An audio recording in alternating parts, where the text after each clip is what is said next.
International Artists Association HIA and Lucan Cultural Centre, with the support from the TICA grant, which HIA received in 2025.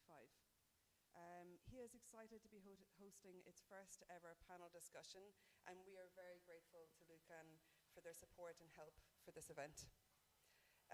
Okay, so first some housekeeping. This event follows Safer Spaces guidelines. So to highlight, every HIA event and activity is a discrimination-free and harassment-free zone. Do not assume anything. Ask, listen, and discuss. Treat every individual with dignity and respect. Act honestly, truthfully, and with integrity. Avoid aggressions during discussions on conflicting views. Every disagreement can be solved peacefully. Be transparent and accountable for all of your actions. If you face any issues or experience any violations of this guideline, please contact the HIA board. They are located in the space and have name tags on, just like the one I'm wearing right now. The Safer Spaces responsible person is Maria. She's standing at the back, waving her hand. And is wearing a black, oh, my apologies, it's a blue flowery top, yeah. So with this in mind, I come from a culture of very fast speakers, so sometimes I need reminding to slow down. You're welcome to ask me to speak more slowly or clearly at any point, just interrupt me, there's no problem. It's important that you understand the conversation in full, so yeah, please do. If I'm speaking too quickly, just let me know. So some other important information, the toilets are located in the basement, so you just go through the entrance door there, take a right and go down the stairs, and it's directly in front of you on the left. The workshops are going on at the same time in the room just over here, so let's just be a bit mindful if you are going to join one of the workshops, just to be a bit more quiet when you're moving towards the space. We are filming during this event. It's been live streamed on Lucan's YouTube page. And we're not taking questions online for this event. Only those who are on stage are going to be filmed. The audience won't be filmed, but your voice will be recorded if you do ask questions. We'll be taking questions at the end in the Q&A section. If you would like to ask a question, there is a mic that will be able to be passed around. Just put your hand up and I'll call upon you and you can ask your questions of the audience. Okay? So, let's introduce the topic. We're also taking photos, so if you don't want to be on the photos and you don't want to have your social media, come to me and tell me. Okay. So we're here today to discuss the topic, artists as a marginalised group in Finnish society. This conversation comes at a crucial time in the field, as the systems of support for the cultural sector are changing dramatically. Despite being central to cultural identity and crucial in all areas of our social lives, the challenges and pressures facing creatives in Finland have increased exponentially. Two questions can be kept in mind as the discussion unfolds. How do creative practitioners sit under the category of marginalised group? And two, what possible situations might exist to show potential, what possible solutions might exist to show potential to address these issues? The term marginalised describes an individual or group that is systematically disadvantaged or excluded from elements of social, economic, political and cultural life. As we reflect on the role of cultural practitioners in a society, not just as cultural essential actors, but as individuals navigating precarious situations, increasingly limited resources and systematic barriers. Here we have the opportunity to address these challenges in meaningful and action-laden ways. We are honoured to be joined by the panellists who represent a range of experiences and backgrounds. They'll share insights on how marginalisation manifests in the art field, what approaches already exist, and what might be needed to support creative practitioners, and how these approaches might form new ways to bolster our Finnish residing creatives practitioners going forward. So let's begin. Today we have from Asbestos Art Space, Anna Hakkanen. You are a member of the Asbestos Collective and founding member of Asbestos RU. Asbestos Art Space is an artist-led gallery and venue for exhibitions, performances, experimental music and workshops. Asbestos is a not-for-profit association whose aim is to offer an inclusive, low-threshold space for artists from different backgrounds, especially paying attention to emerging and non-institutional artists. Anna has been working on curating, producing and managing the financing together with other collective members. As a profession, Anna is a dance artist working as a performer and dance teacher. Thank you for joining. Next we have HIA's Vice Chairperson, Veronika Kivitko. HIA is a dynamic artist-run community dedicated to promoting equality, equity and inclusion within the artistic community in Finland. Veronika is the Vice Chair of HIA. She works closely with beginner stage artists, providing guidance for their professional growth with an environmentally friendly focus. Thank you. And from Lucan we have Larry Griffiths. Lucan, the Finnish-Swedish Information and Cultural Centre, is a private operator serving the population of Finland and representing the Finnish-Swedish culture and society. Larry Griffiths is the cultural producer at Lucan, working with events, literature and artistic collaborations. With a strong background in cultural projects and community engagement, Larry is dedicated to creating spaces where artists and audience can connect, share and grow. Thank you all for joining me on the stage here. I am Emma Clear. I have a background as a visual artist, advocacy worker, and I've been working with HIA as the operational manager since June. Creating visual art and vital connections is what I'm good at, and I advocate for disseminating crucial information to all creative practitioners. And this is being fundamental to the functioning of a strong arts and cultural sector. We're discussing this topic together to attempt to shed light on it, but also to find potential ways through. So let's begin. So thinking about an overview of the specific problem that we're facing at the moment, how does marginalisation manifest for artists in Finland? Veronika, do we consider artists as a marginalised group? Absolutely. I work a lot with the beginner stage artists, with emerging artists, and every time we create this gathering, which we do monthly, people just come and say, well, I want to be an artist, I want to be a professional artist, what should I do? And they just sort feel lost and in dark about the system, about the possibilities, about the opportunities, and how to handle those. And I think, of course, there are a lot of points and viewpoints how we can address marginalization. Sorry.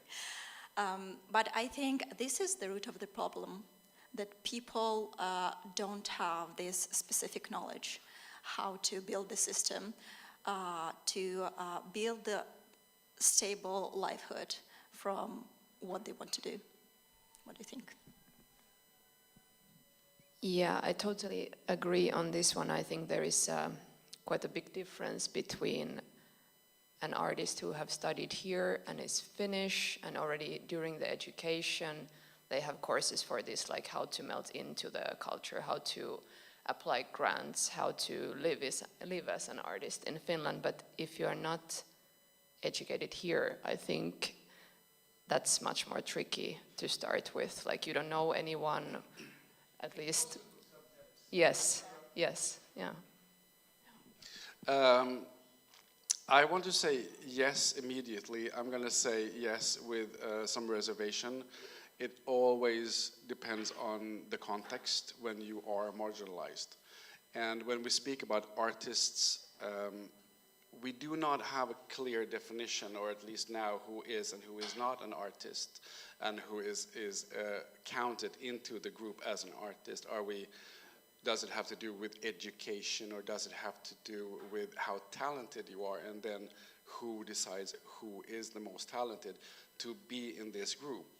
And before we have kind of set these rules or regulations, who can be invited in as well in this, then yes, marginalized group, absolutely, but also a very scattered group.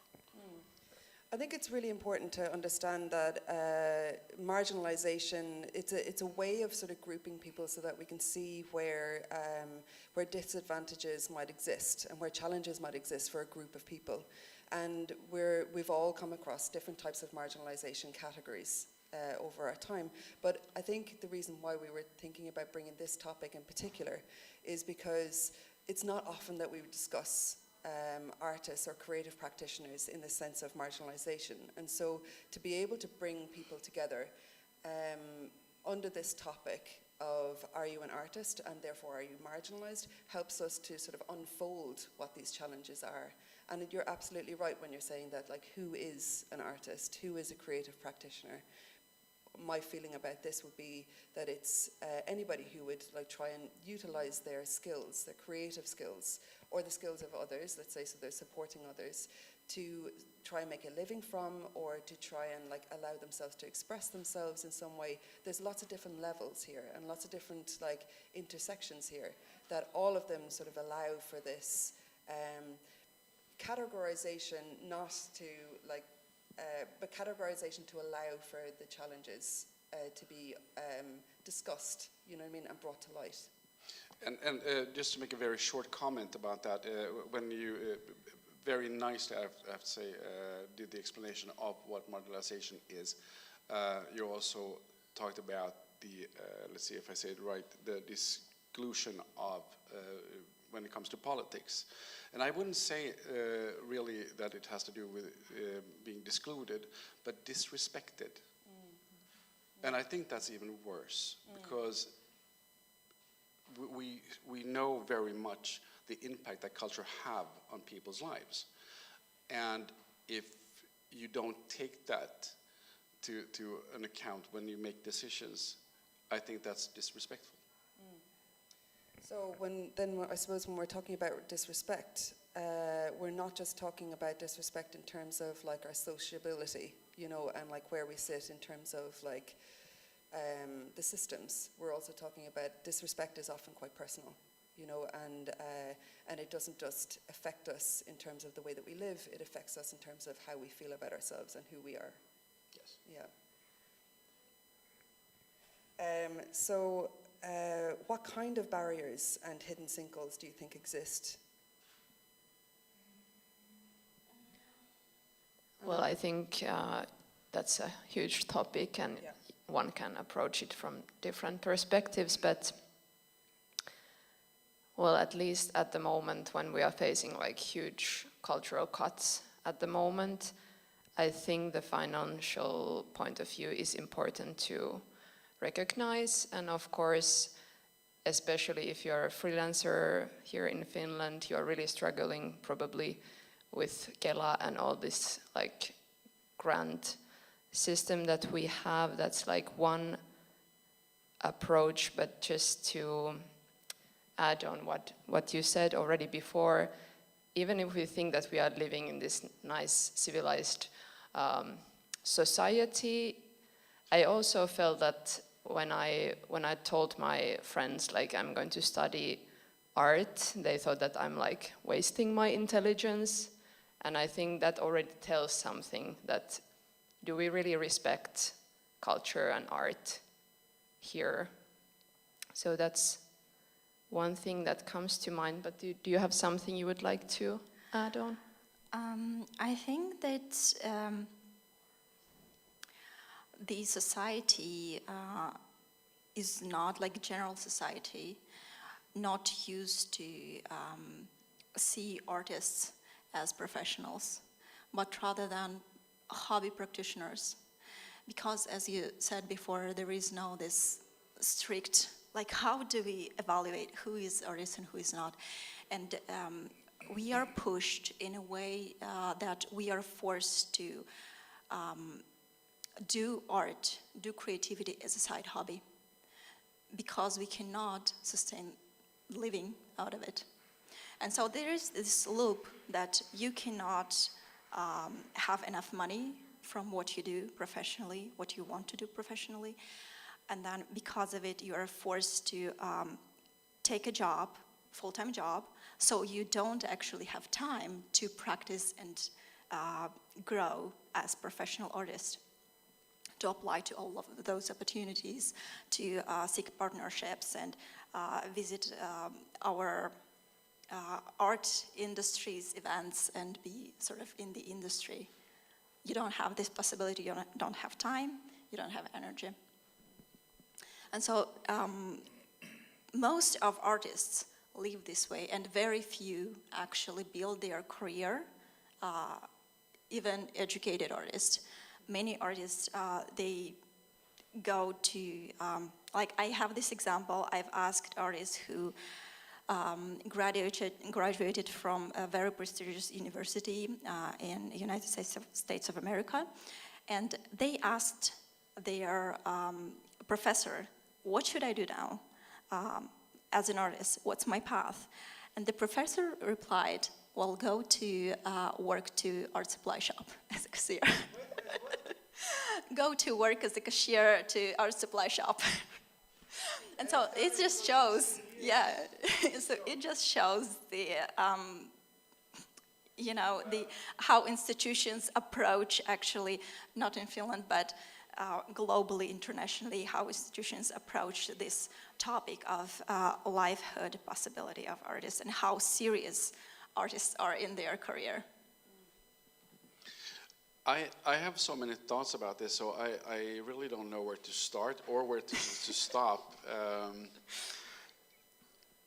There are a multitude of, I want to call them problems, and I would say if we talk about where we are and where we work and live now, like in Finland, art in general doesn't generate money for a society. And we saw that during COVID. They cut down very much when it came to the museums and public places. What I think was problematic when it came to that was that very few, or I don't know if even one of the politicians actually wanted to say that why we open up the bars and not the museums is because we get the money that we need to pay so we can keep the welfare flowing. Because the museums are funded by the government, and a lot of our tickets when we go and see an opera or a theater, they are reduced enormously when we compare to Europe or other countries in Europe and America, where it costs like $700 for a performance. So it becomes very easy when it comes to generating money to cut there. The problem with that is that it becomes a halt in a discussion. A culture is, in my opinion, always an ongoing discussion, that when you pause that, it creates a very, very hollow sphere where people are and just linger on until the discussion starts again. And we saw that after COVID. It was so, when people didn't know how to react in a social situation again, especially when it came to art, how to go to a museum, how to go to a library. And this is problematic, and that makes art also very vulnerable, since we don't generate money in that sense that we maybe do in other countries. I think this is a deep issue. You know, like what you're bringing up is really important, because what is seen there is something that's very short-sighted. You know, it was necessary during COVID to cut down for like health reasons and, you know, for our kind of social health. But I think when they're saying we're just going to cut it out, they're not saying we're going to cut it out for a time. What they're saying is that we're going to cut it out. We're going to cut away from culture, not as a short-term strategy, but just without even thinking about, and then we're going to bring it back in, because when we're discussing and thinking about culture and the arts, what we're failing to see when we think about it only from a financial gain is that culture and arts is so fundamental to how we are as a society. It is so crucial to our ability to connect with one another, to ask really important questions that especially of like a system. And it goes down to, I remember somebody telling me this before, it's down to what we eat. Like, culture exists all the way down to the food that we consume, to the chairs that we sit on, the tables that have been designed for us to put our stuff on that don't wobble and that look really great. And it isn't just about creating beauty. It's not just a luxury. It is literally part of the way that we exist. And when we cut away at that, what we have the potential to do is to cut away at our ability to connect to one another and to feel that kind of strength with one another. So thinking about marginalization in that way, it feels to me that we're cutting away at our ability to stay together and our ability to kind of live as a solid society that is like feels healthy and feels like there's potential for growth. You know, growth, I think, shouldn't just be about our financial growth. Growth should be about our cultural and our sense of importance and belonging. You know. This you have to tell Orpo. I just want to say that when the audience speaks, it's not, we're not going to hear it, or the audience who is watching from the other side of the camera is not going to hear it, so they're just going to see us nod. So it's really, really good that you have opinions, and please share them, but it's okay if we do that after, because otherwise we're going to look very funny. Maybe we do that already. So we can move on with the questions. Are we seeing an increase in the number of artists that put their creative practices aside in favor of seeking financial stability? Is this something that we're actually seeing on the ground? Do we all agree? Do we all agree on this? Yes. Yes. Yeah. Okay. That was pretty an standard, easy one. Yeah, well, just to add on already, we talked shortly about the COVID. I already think that phenomena already started then, that people had to find other solutions to finance their lives. They changed their jobs, and in return, I think, working in performance art field, I really felt that many of my colleagues left and never returned. And now when we see the situation, it's not looking any better. So I think they disappeared for good from this field. It's deeply sad. It's really sad to be hearing that. Well, this is what happens when people cannot even be supported, even on the institutional level. Less and less people can get some financial stability from grant system. Those who get some grants, they unsure that what's the next step gonna be. Like, they have maybe money for 3 months of creative work, and what's next? And even those money that they have, they are, well, if you know how much you get from grants, basically if you go to work as a cashier to the shop, you will get more. So there is, the financial situation is sad, but I like to approach from the positive point of view. Everything is in our hands. Yeah. There are definitely possibilities, you know, and I think this is why we're having this discussion now, so that we can talk about the possibilities, for sure. Yeah. One thing here in Finland that, I mean, we have a unique set of funds where you can apply for money, which is absolutely fantastic. Not so many countries have that possibility. One thing that I think is extremely rude is when there are cut downs in financing the cultural life, and it is kind of a mutual agreement from everyone else except for the funds that, but you can solve this, but because you now have the money, and that happens over and over again. And if you go back to how the funds were started, someone testamented money, someone worked their lives and said that this money is supposed to go to artists who do this and this and this. And I think that I was a bit prejudiced about how it actually works. And I got a little kick in my butt one day when I saw this, one of the funds, I'm not going to go into names now, but one of the funds, and they had a celebration, a huge celebration. And I think it was 100 or 130 years. And they were going to have a catering, or have a dinner, and I thought they were going to have a huge dinner now because everything they did. They had a picnic at their office, so everyone brought money or food, so that they could share together, because that money was not supposed to go to something else. It's not supposed to go to us. So I think that it's also a privilege that we have to kind of respect and not take for granted, and say that, okay, well, they didn't give me money, so now they have to, because they really don't have to.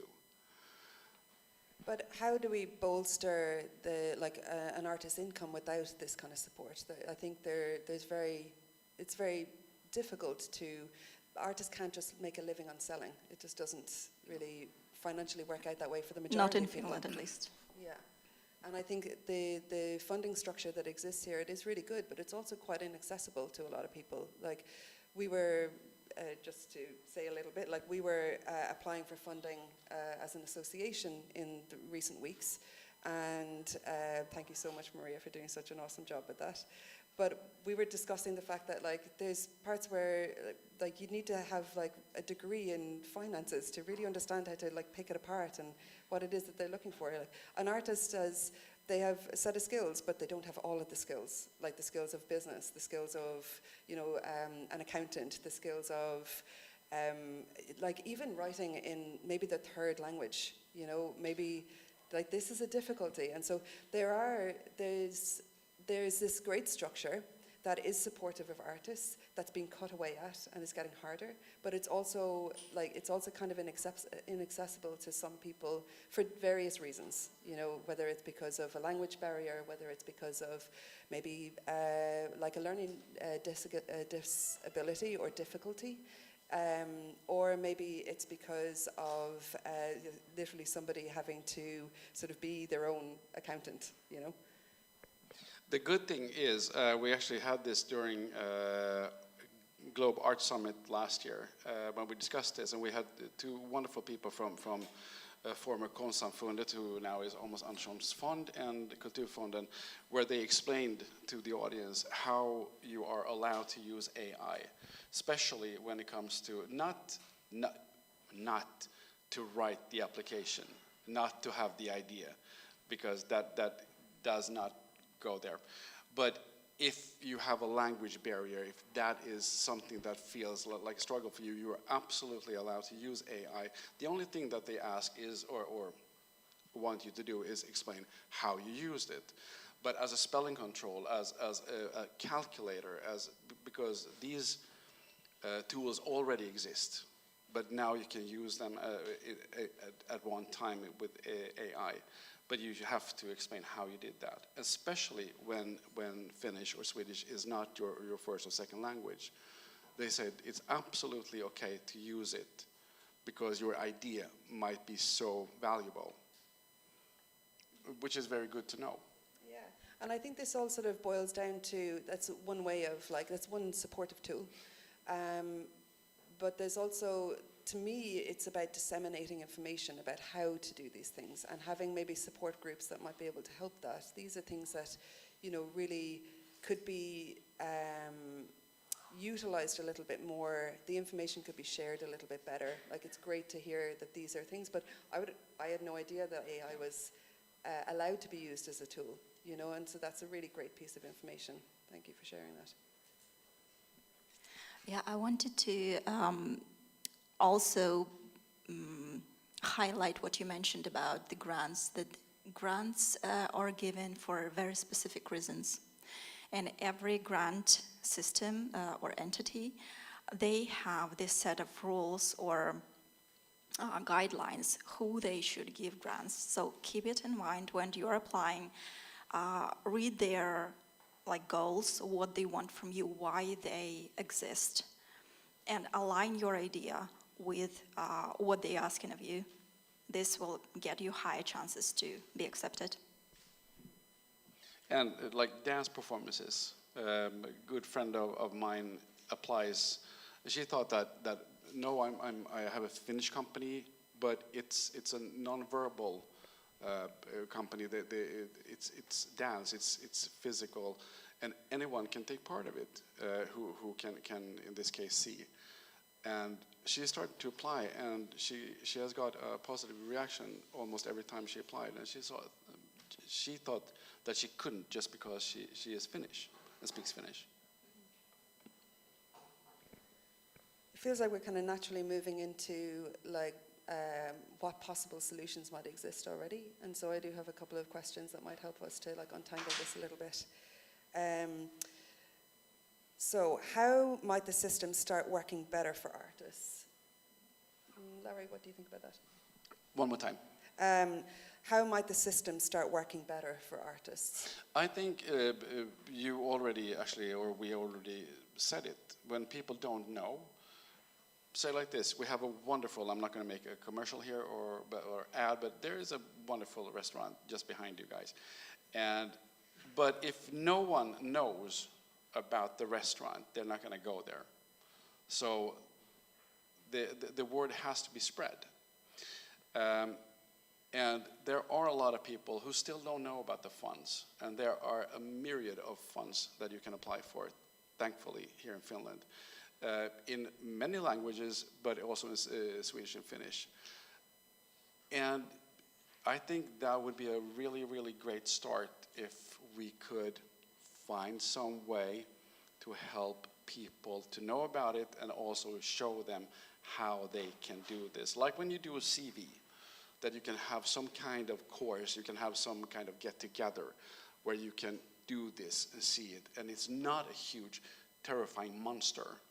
It's concentration, and if you don't have that possibility, then maybe you can have some support who can help you to do that.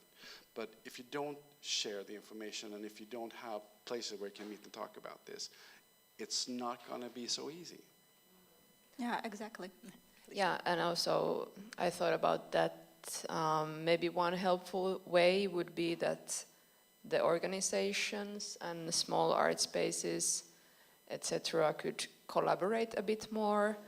Like I felt like Asbestos turns 10 years next year, and I really feel that for the first 8 years we were pretty alone. Like sometimes I send some other similar organizations some emails like, would you like to meet up? But people were not interested. Now when we are turning 10, suddenly like we are invited to many places, but I think already the fact that the organizations would get to know each other, would know what they're doing, what kind of people are part of it, would help this approach as well, that we could have meetings or like events for how to make a grant or how to make a good CV or how to create your own web page or this kind of important information that artists should have. Yeah, so if anybody in the audience wants to support this idea, please let us know. So we will organize more in the future. I wanted to address, actually, I talked about structures earlier. And there are two main pathways for artists that you can choose. One is commercial way, where you try to sell art and you need to do art, but also educate yourself how to be a good business person. Not to be afraid of marketing, otherwise, if you say that, I do great art, but I don't want to market, I don't want to like put my works in socials, I don't have time, I have a full-time job, etc. Know that if you want to pursue the commercial path of being an artist, nothing will change in 10 years. There are artists who in their whole life never sold a single painting. So this is necessary skill set for us nowadays. And there is a second path, a very unique path to Finland that we actually was discussing, is the institutional path. When you apply for grants, you apply for residences, and you have this support from from the institutions. And to perform this second path, you don't need to do marketing much.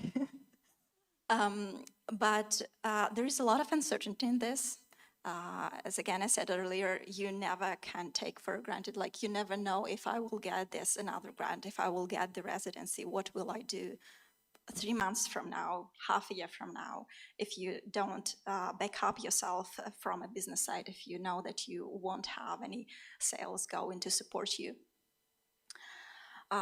But you need to work a lot on your performance as an artist and strive for developing your personality, for developing your art practice, and to really clearly understand who you are, what you stand for, and be able to show institutions that your art practice is worth of their support. What do you think?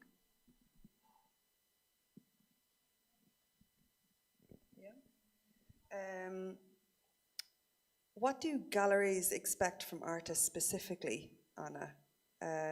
As in for the process of applications and implementations of exhibitions or projects? And is there a difference between like what you see with Finnish applications to international applications? What could we kind of focus on? Well, I think there isn't so much difference between if you're a Finnish artist or someone non-Finnish.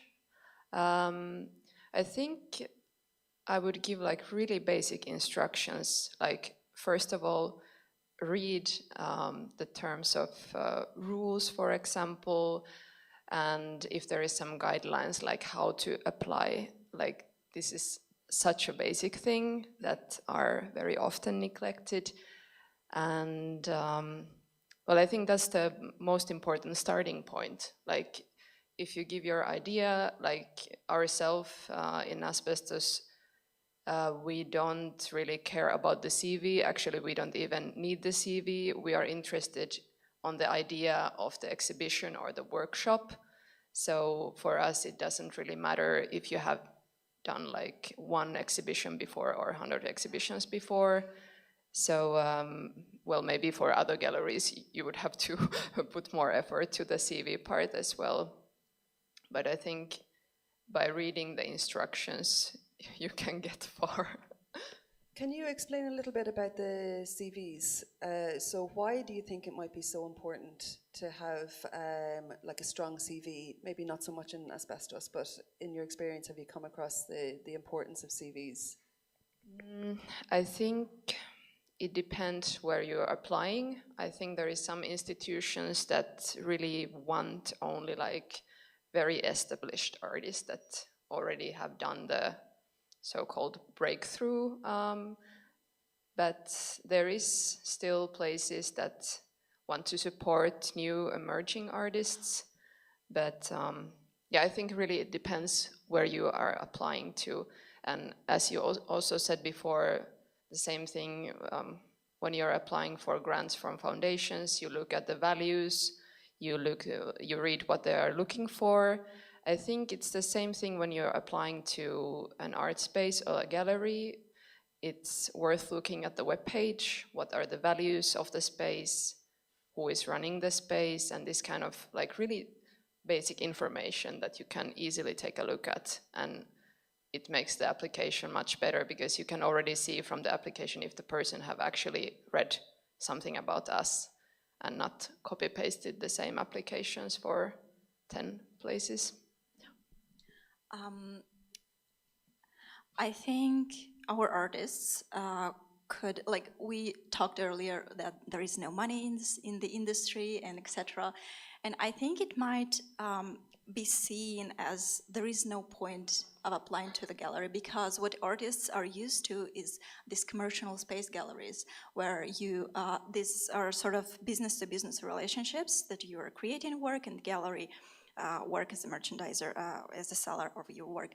But now that we are in Finland, there are much more, vast majority of galleries are work in a different system, right? They're not working as commercial spaces because, as we said, there is not like so vast market, not like in the rest of the world. So what are the benefits for artists to exhibit in the gallery? From our perspective, For example, in asbestos, if you sell your work, you can like keep all of the money, like we don't take any provision. And I think, well, in my opinion, it's important that we have different kind of spaces. We have the commercial spaces, we have more experimental spaces, we have different like organizations for different types of art, that we don't have this one monotype of what we are doing. And yeah, I think the benefit in asbestos is also the fact that we want to support experimental things that also might not be exhibited in other galleries or spaces. So like that's our perspective on this topic. Are the exhibitions worthy for artists if they want to apply for institutional support? Do they matter? Do the exhibitions matter for individual artists if they want to apply for grants and residencies? Do they help? You mean that if the artists have already done a lot of exhibitions or had gotten? Yes, if CV shows that they are regularly exhibiting. Yes, well, certainly it will help in the grant process. And yesterday, actually, I was thinking that I don't know if there is any type of grant here that is specifically for artists that are just starting their career. I'm not sure. I know that this exists in some countries, but I think I was talking with my friend and she was also agreeing that there is none. But I think this kind of grant would be really important, because I think when you're starting your career, that's the hardest part. Like when you start to meet a lot of people, you get connections, you are networking, you will get your first grant. Then the second one, like myself also, I felt that it became much easier, but the first 2 years or even more are the trickiest one. Yeah.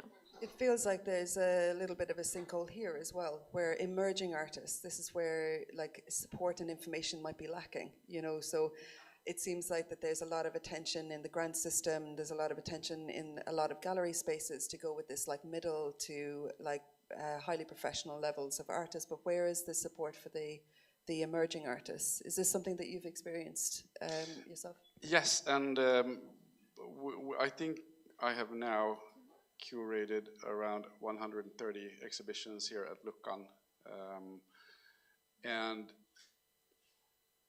I would say that one thing that is quite crucial in the beginning when you start and want to have make your name is that you have make a deal with the gallery, that you have a deal of intention that you can add, and if you have a couple of them, that you can also add to your application when you ask for money. One thing that is very crucial, I would say, make sure that you have good insurance, because things might happen, and they always happen when you least want them to, and not all galleries actually have insurance for that sort of thing. Check around. Don't go if you are in the beginning, because it costs a lot. And I'm not trying to now take away the work from the galleries, definitely not. I have full respect for the galleries. But if you don't have the funding that is needed, then go and check with smaller places, libraries, hobby places, arbis, cafes, because there are a lot of places around here in the city who will provide this for you for free. And we don't, here at Luckan, we don't take any, we don't charge anyone for it, and we don't take any money if somebody sells something. And we had for a while, I'm very happy that we got that away, that people could apply to have an exhibition here. And that gave me the creeps, because who am I to say that, yes, your art is good enough to be shown here, but yours isn't? And that really, really creeps me out. Because our job at Lukan is to promote art that is here in Helsinki, that has some connection with the Finnish Swedish, and that could be very stretchable. And we are booked now for almost 2 years in advance, which is fantastic. And then we try to have like a window display to the alley outside here, where we have exhibitions that people really don't often see as art. So we had a group of young people who did dioramas for Dungeons and Dragons in miniature. That's absolutely art. We had one woman whose mom had painted porcelain her whole life.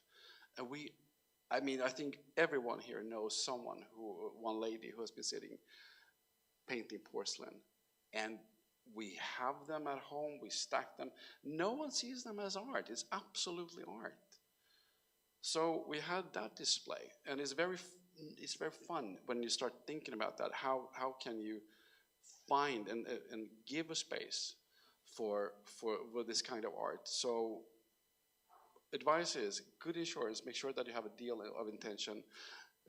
Make sure that your art is mounted, and properly mounted. And when you've done it, do it more and more time. Don't have too heavy frames, and make sure that you know how you want your art, if it's gonna be hanging or standing, how you want it to be displayed. And then go and look at what you are creating and say, this is art. You don't have to be humble. You don't have to have a lot of excuses and say that, no, I'm not good enough. You're creating art. Go to a gallery, go to a cafe, go to a restaurant, come here and check, because there are so many places where you can do this and get some visibility. Yeah, so just to sum up a little bit, what I'm hearing is that listening to and like reading the instructions and looking at the organization or the association that you would like to work with, and actually understanding where they're coming from. And then what I'm hearing from Larry is to have your work insured, have self-belief in your creative process that it is enough, and like allowing that belief to kind of come through with your work, and these are really practical and applicable things that we can do now. Anybody can do this.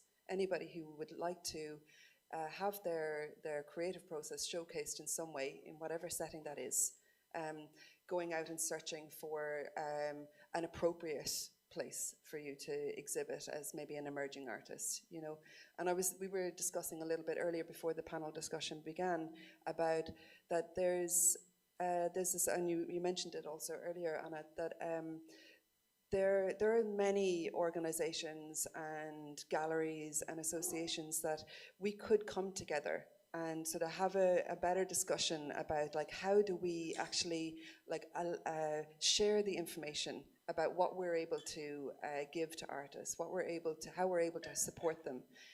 How can we do that in a way that's like more helpful? Because in general, I have to say, I do find that information can fall into silos here. It's not, information isn't easily distributed, and how can we make it better? How can we make that information dissemination easier? And it's through things like this panel discussion, but it's also through sort of organizations coming together, and it's through sort of like disseminating that information to anybody who would like to hear it. I have to say, I think that you have a very, very good point there, because one thing that we are lacking now is our own network where we can help people and collaborate. I know a couple of places where I recommend people, but it would be very great if we're now talking about visual art like this, that we should try to figure out some way to organize a network where we could, because that information would be very, very helpful, I think. And I think that it's really helpful, because what we would be able to see then is that there are these like different levels of entry into, let's say, exhibition spaces, if this is what we're talking about. That there are these entry level and like mid-range level and highly professional level, and that these are things that kind of allow for the different levels of artistic practices that are out there.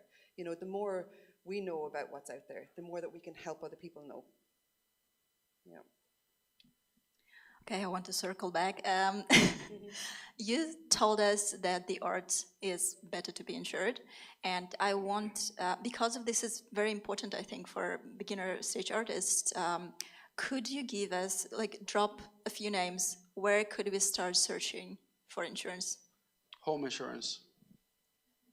Is it applicable for the art exhibition? Check with the insurance companies and check which one who also have art. If you because I can't go into names here, but check so that your home insurance, that you have that covered, and that you have if you can include art, if you can include this, you can always call and check with them and ask them for advice, because they know for sure. So if you have an exhibition on tour, if you have it on a place where there might be people who are, it's very crowded, and things can happen. There can be a renovation where they start drilling in the neighbor's walls, and that might cause something to fall down from the walls. So check with the insurance companies, because they know. Just want to highlight that this discussion is being filmed, so if you wanted to find out more information about this, or you wanted to remember what is being said, you can always check the link. We can share that with you at a later time, okay? Just because there is some really important information being said right now. So if we were to think about the possible solutions from an individual artist perspective, so how might we manage the pressures? Veronica, how can we deal with isolation, seasonal depression, prejudices, or simply a lack of empathy from the structural systems, do you think? Have a system for yourself, so you don't need to guess what to do next. When you have something to do, always, and if you have a system, you will, like, every day of the year, your schedule will be full, 100%. And of course, as artists, we not necessarily have this, and this is why I said that everything is in our hands, because we can actually make this schedule and make this system specifically for our lives. We can be full-time caregivers, we can have a full-time job, we can have only a few hours a week for doing our art practice and maintaining the business side or institutional path for artists, but still we can have that. And when you know that, okay, I have 3 hours now, what can I do? I can send emails to collaborators. I can go through a list of galleries that I have. I can send applications to those. I need to apply for 2 grants this month. I need to do that. And so when you have this prepared for yourself, written on the paper, stuck to the wall, I think it's the best medicine for the depression, when you have something to do and you don't need just, be sad where you are. I would also add that peer support is, of course, really, really important.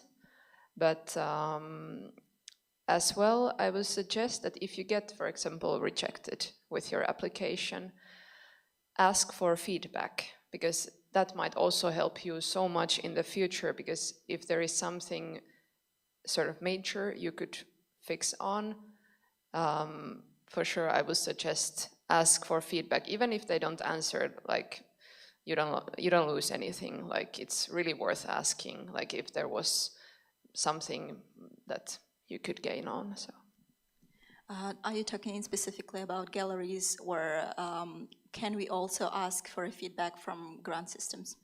I think galleries you can.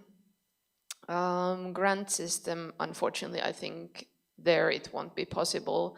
But, like, for example, if you are sending your ideas about something, you can, like, in this kind of way, you could, like, I think especially with galleries, you can surely ask for feedback. And I think it's also important to acknowledge that as artists we collaborate a lot, not like we send our emails and outreach not only to galleries and institutions, but also to other artists, other businesses, business entities. And this feedback asking is a great tool to improve, and it will actually allow you to grow. If you wanted to secure collaboration with artists asked, and they just said, you know, we don't have time, or like, we don't have space, etc. Ask anyway, because people sometimes are too polite or too busy to go into the details, but when you ask, they actually can have very specific, maybe minor things that will help you to grow. And sometimes it's basically the difference of perspectives. Like it is the same situation, you have the same offer or the same idea, but if you tweak it a little bit, then you will start getting yeses instead of nos.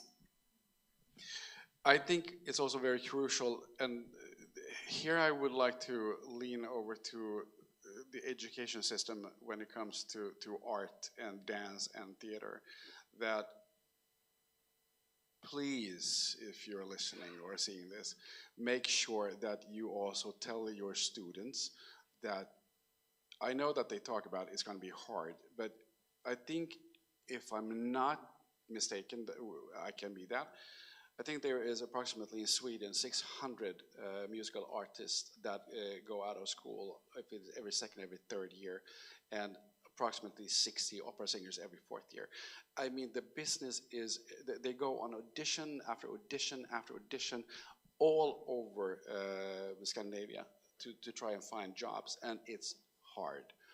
And I think it would be very good when you graduate that you have a card in your hand where to turn when things get rough, but because they will get rough, and there will be periods in life, and you cannot, I mean, you can have a support system with friends, they cannot help you. Sometimes you just need to know where to go, and an expert who knows about these things.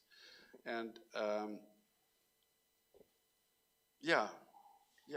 And I think this is a really important point. So it's been brought up a couple of times about like peer support, yes. And peers not just being our friends, but peers being our colleagues. You know, and on that, there's a question here that I think is really important that you might be able to answer. And what are the roles of associations and clubs in this type of process?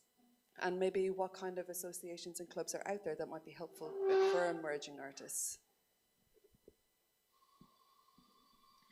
Well, in here we have a very specific group of people, our members. We do not discriminate on, so to say, your artistic level, and we try to accept everyone who strives to be artists or understand themselves as artists. So turning to cultural spaces, to associations, you will 100% get information, at least, how to proceed in your specific situation. The hard part, I think, is to identify the struggles or like the obstacles that you have and set the direction that I need to, like, I'm here in this point of my life and I need to get to the point B, and I have XYZ obstacles. How do I approach those? And when you identify those questions, go and ask, and you'll get the answers. So where can we go? Like, who do we ask? As in, you know, do we have any practical information on this? Like, where can we go now to sort of try and find that support? Have you got any ideas? Yeah, members, please ask our board. But basically, I think it's a way of directing to the people that we know. And my point is, people who, for example, people who are in board of here, we already have these communication channels that you as individual might not have yet. And so we basically will direct you to the right person who has a lot of experience in this particular situation that you're in, because I never seen an artist who has such unique situation. You know, our situations are basically the same. So everything can be solved. And this is, the first step is hardest. So you will overcome this and everything will be golden. Anna, what about yourself? I would maybe add also joining the union. At least for me, that has been like really important part of also feeling that I really belong to this group and to my like the union of my colleagues. And of course, association organization will help you to meet people who have been in the industry for a while. And as we said, that will also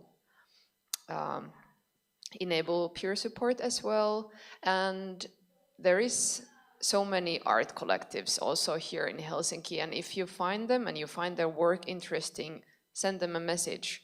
Like, for example, I think in the beginning it might be even easier to get the grants or start your career if you have a couple of co-workers or co-artists that have been already doing art for some time. That's also sort of maybe easier way to start. So I would say if you find a group of artists that are making something interesting, go to see them, go to talk to them. So that's one way to go as well. Larry? No, I totally agree. That was the best advice. Check with the and also Google for these communities, because they are also a lot. Also remember, everyone is.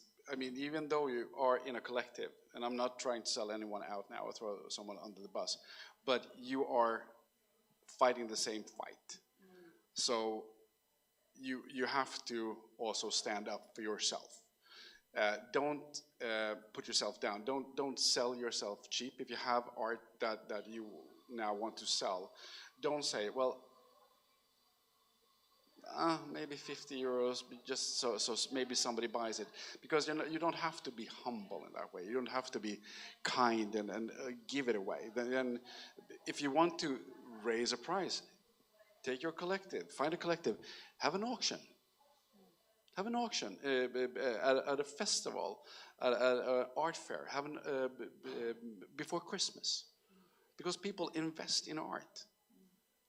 But if they don't see it, if they don't know about it, they won't. But so make your collective do something together that can benefit you all, because otherwise it can also be a competition. I think you've got a great point. From the perspective of artists who only came here to Finland recently or don't have these opportunities to just communicate within the industry and find sort of pals who you can gain the knowledge from, I think the best way for such people is I would advise to go to gallery openings. There is always something happening in galleries in Finland, and artists who participate there, they might be the same level as you, or they might be higher level than you, but through just showing up your face, you don't even need to talk much, but just show up, and inevitably you will start making connections, and those connections, they're really very valuable here. The art industry here is not huge. People mostly know each other. We see same faces around. So this is the entry point. Thank you all so much. This has been really, really helpful. Have you got any final thoughts you'd like to share in the discussion?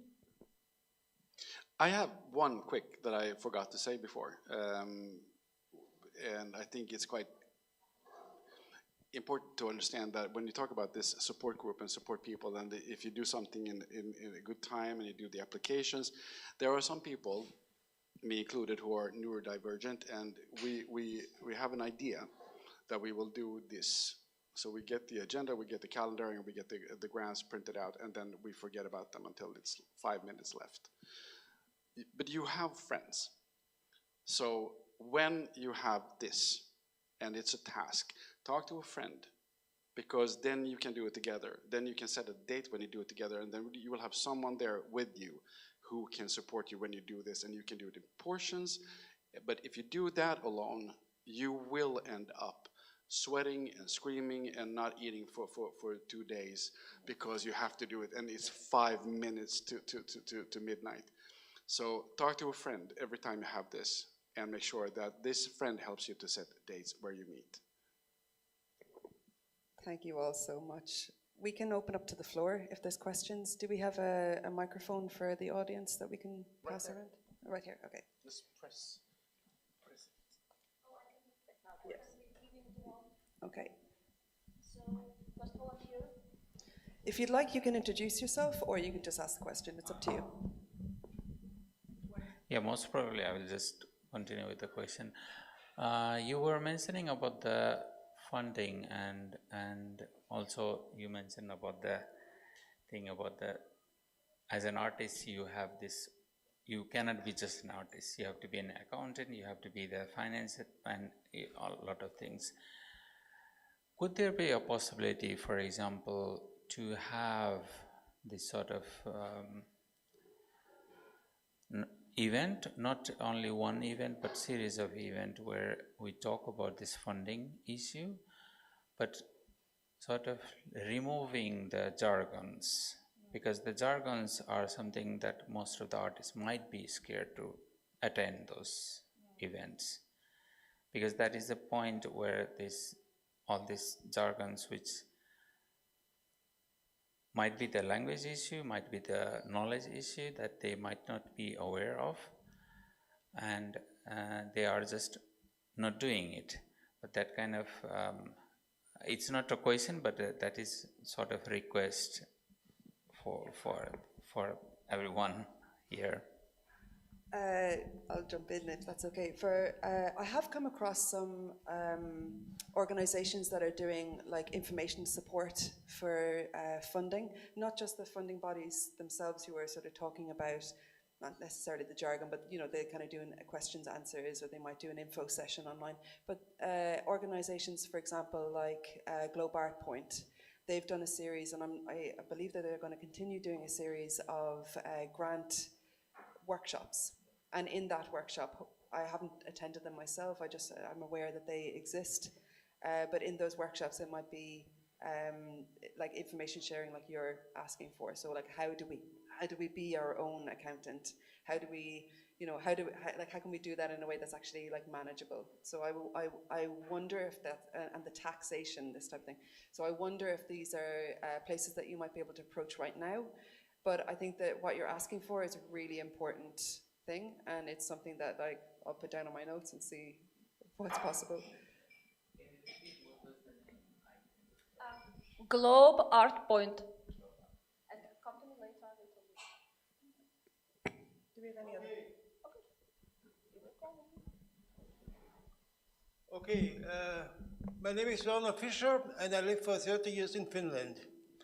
I'm a musician. I'm a musician because I made already a record, and on last Thursday I made a concert together with 2 cello players, and I think it went not very bad. My main problem at the moment is to get a space which I could use for playing the saxophone, which sometimes is not very low level, and also because I'm also a painter. I don't have the space in my flat at home, a space where I can paint. And I had already a small exhibition in a small cafe, and my teacher, she's a teacher at the Eikos Opisto and also Düren Opisto, was always, I think, very friendly comments. I'm painting in the style of what's abstract expressionism. Maybe you know this, but I'm on my own way. Yeah, I'm 78 years young, and I would like to continue at least a bit. So where can I apply for a studio? Because I know I spoke yesterday with a lady who has a workshop in Kapellitechtas.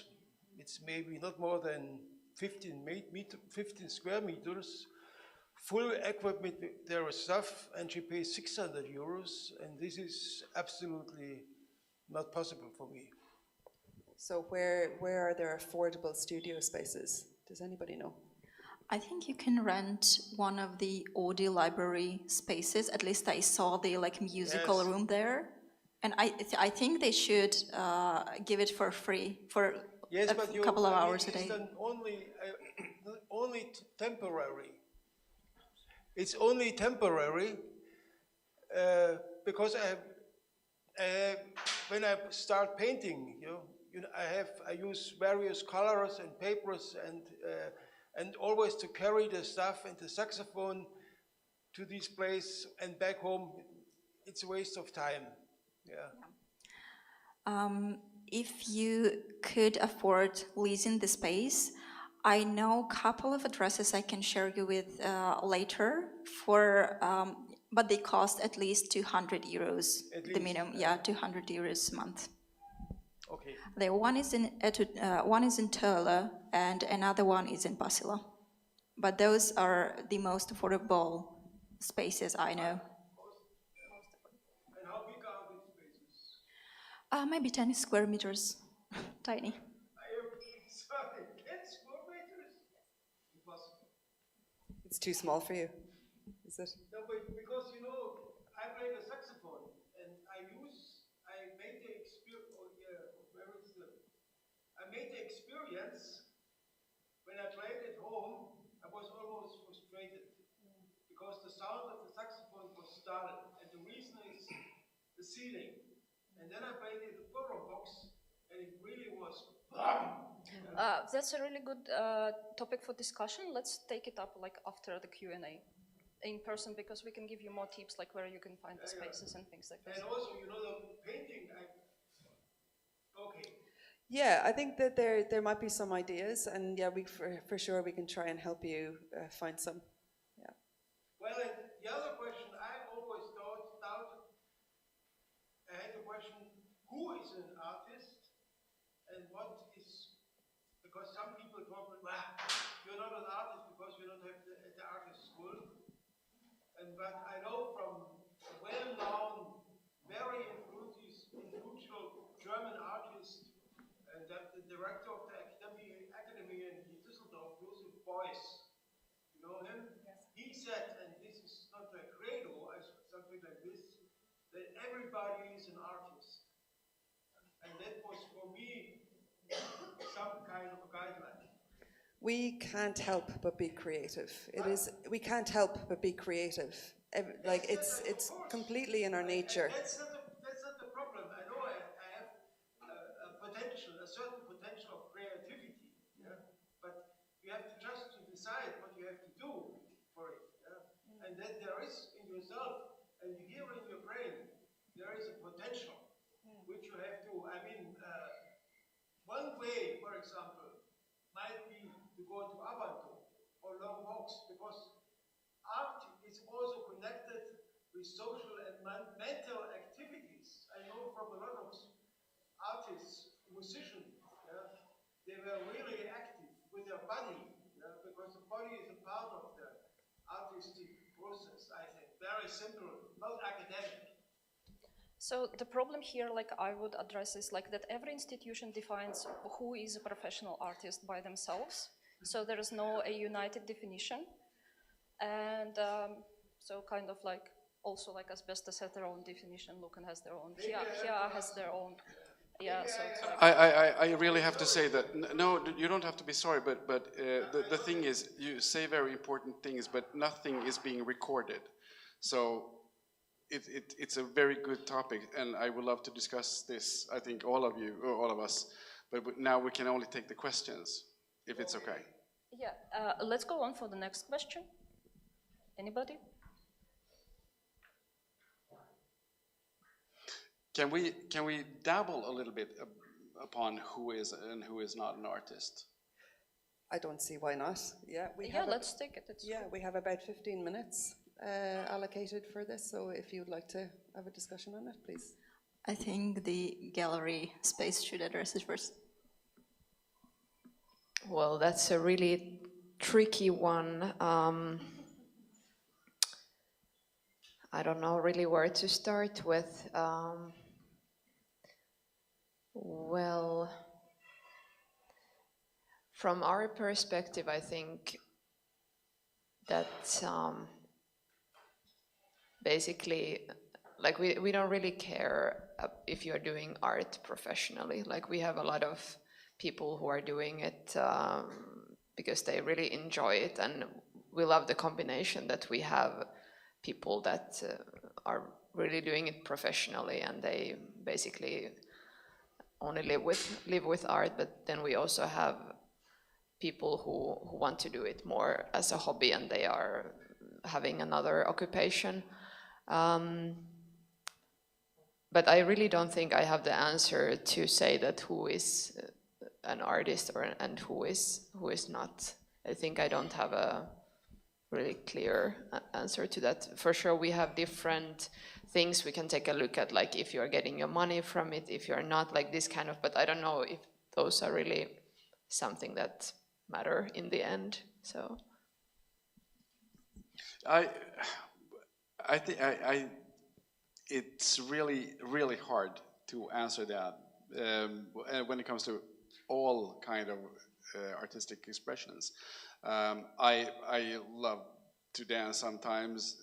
It doesn't make me a dancer, and I would be a horrible dancer when I see myself in the mirror. So it's really hard to define who is and who is not. When in certain cases, it's very important that if you are a dancer, a professional dancer, then you can apply for a job at the National Ballet, for instance. And if you work as an actor, you can apply for that kind of job. And then if you're a writer, you can hopefully become a writer that has a publishing company behind you. And there are certain criteria, I think, to be called a writer. If you publish 3 books, I think it is, correct me if I'm wrong, then you are a writer and can be considered a writer. But you can also be a writing person, and you can publish your own books. So I wonder if it's really, when it's not about you applying for a job,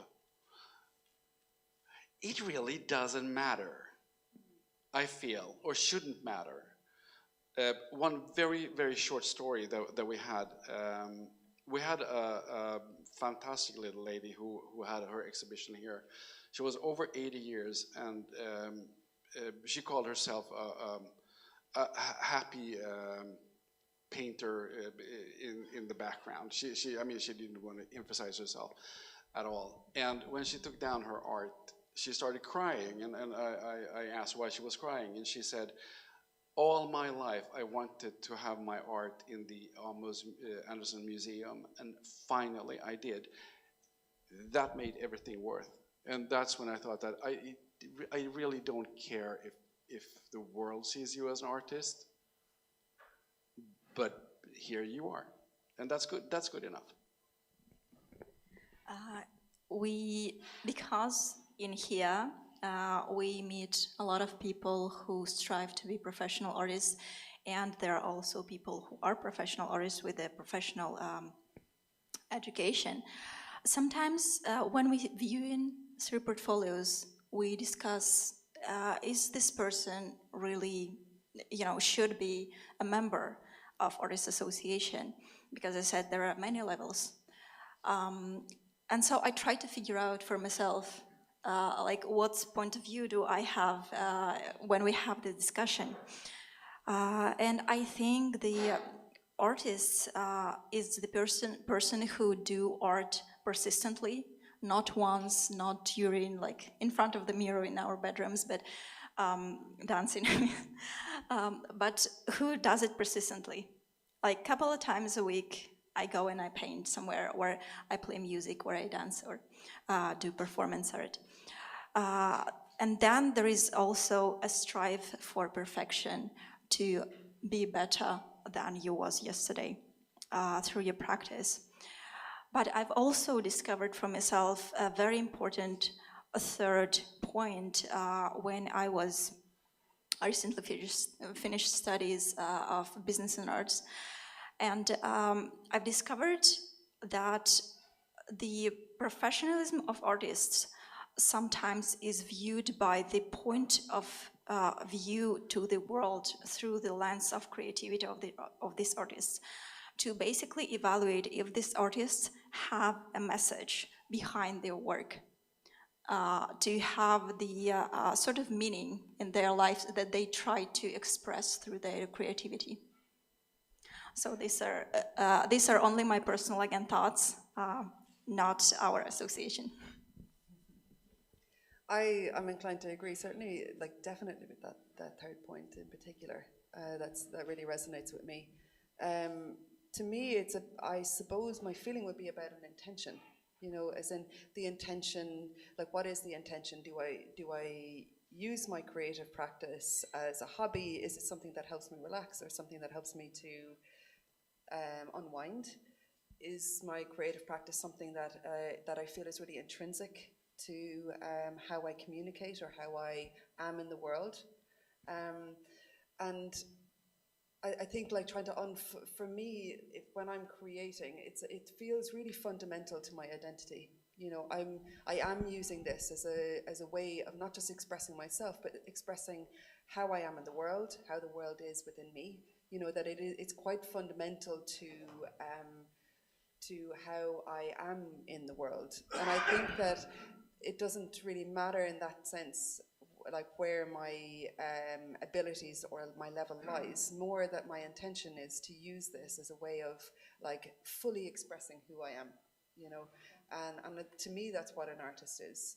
You know, it doesn't really matter about skill level. It doesn't matter about, it doesn't really matter about, you know, whether I've had education in the background. More that like my intention is that I use this way of expressing myself to show to myself and to show like outward to the world that this is who I am as a person. This is how how I interpret the world. This is what I see. This is what I want to use. It's like a tool to like unwind my thoughts and yeah. And so to me, an artist it allows for this like difference of levels, difference of approaches, difference of perspectives, to say that it is something that I use as a way of expressing myself. I think one of the absolute best examples of just what you guys describe now is, sadly she is not with us anymore, but she designed her own dresses, her own costumes. She sang at Royal Albert Hall and it was packed. And she sang her heart out, and she couldn't take a single note together with another note that was even compatible, Florence Foster Jenkins. And she loved what she was doing, and she did it. I think it's so powerful. I think it's amazing. People are laughing. And of course, I laugh when I hear the singing, but when you see the struggle behind it and how much she believed in what she was doing, all praise to her. I think that's fantastic. Do we give questions one more go? Absolutely. We had like gentleman in the first row first. Or do we give somebody else first turn? Just a short statement. Just a short statement, which maybe, I don't know, because it's an explanation for myself, maybe for others too. I know, for example, two musicians, both are improvised jazz musicians. And I think a German, Peter Brötzmann, he was an artist, a painter, and a musician. He played saxophone. He's not well known, although he was giving concerts in the whole world. I think he's maybe even better known in Japan as in Finland or somewhere else. And slowly he died, and I was in touch with him occasionally for 20 years. Do you know him? Peter Brötzmann, a German saxophone player? Sadly not, no. Well, no, I don't, sorry. No, you have to listen. Well, he plays it with power. And the other is, maybe, are you interested in jazz? In improvised jazz, in black jazz, in black jazz. I love jazz overall, yes. But you know, jazz is not, there are different forms of jazz, and I respect really the black-rooted jazz. And for me, Peter Brötzmann was one of them, and the American guy, Archie Shepp. the magic of Juju. When you listen to this, or even a concert in Germany, then you know what jazz could be, but that's all. So what is the statement? The statement is, for me as an artist who is able to express himself, yeah, in any forms, and I try to express myself. Finally, it was a long, hard battle, and I'm not finished now. I could go down next tomorrow to express myself with the saxophone. Yeah, own texture and own rhythm. Great. Okay. Thank you so much for that contribution. And we have a question. I'm quite layman when it comes to art, and I'm here more trying to understand, because I find the art somehow interesting, the industry. I don't know if you allow me to call it industry, and I can see or hear you saying like you give a lot of value to art, and I really believe that you see a lot of value. But when it comes to layman like me, like what is the value of art to me, for example? And I understand Netflix, I understand YouTube, I'm watching those, but the art you are talking about, what is the value for layman like myself? Okay, so creative processes, there's lots of different types of creative processes, but creative processes are so fundamental to how we are as a society that it's literally the thing that is left over in our history. It is how we understand the people who have come before us. And so it's so crucial to how we express ourselves. So it isn't just about an artist expressing themselves and how they live. It is so crucial to how it is kind of what's left over from how a society exists and lives. It's things that are important within that society that are being visually or audially represented, or whatever way that the representative form takes. So it isn't just as you as an audience member, and whether you like or don't like something, that is very important, whether you're going to see something and you like it or don't like it. It enriches our lives in that way. We need it as part of the way that we interpret love and beauty and an importance of our existence, I think. But I also think that it's really important structurally to allow us to sort of bond as a collective of a society. So we're expressing ourselves as within that society, but we're also sort of using that as tools for like questioning that society, how it functions. And so art has these like multifunctional things. So the idea, I think, behind a lot of art is to allow you to appreciate beauty, but also to allow you to question the society that we're in. And this is kind of where art can sit. Does that make sense? I think I can understand the point. Yeah. I was wondering, from which perspective are you asking this question? As a viewer, as the audience who appreciates art, or as a creator? I'm mainly viewer. Mainly I would say I'm viewer, trying to understand like what is the value. Yeah, I would absolutely love to back up the opinion Emma's. I actually have a note to myself for the question we talked about earlier, how to avoid depression in Finland. And I remember that I have a note in my notebook that you need to create, not consume. Because if you think about it, for hundreds of years, we didn't have social media and screens, right? And so we was happy by creating things. But in our society, I think it's kind of everything's upside down, and we are valuing our happiness and our experience by the quality of content and by the amount of content that we are consuming. So I think it's very important to understand that the creative process is more important than consumption. Okay, so we're coming close to the end of the discussion now. We can continue this in a less formal setting right after. We've got a networking session, and we can continue talking about this if you'd like, and also some of the other points that were brought up. Can I say just one? Sure. Very short, I promise. Yeah, no trouble. You asked what can it give you? Yeah, absolutely everything and absolutely nothing. And I think that's the charm with art, with culture.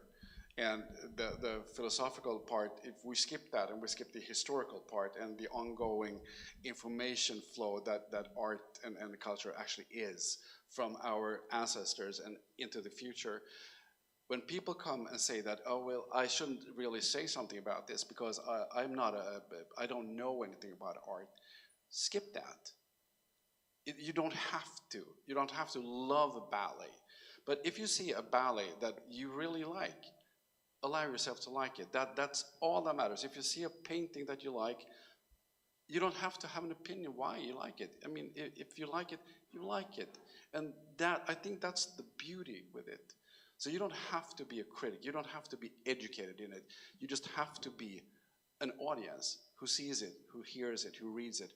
And you can like it or not. And that's, you're allowed. And that's the good part of it. That's a very, very good point and a really nice way of ending, that you're allowed to appreciate it and it can be just that, you know. Just want to say thank you to the panelists for joining us.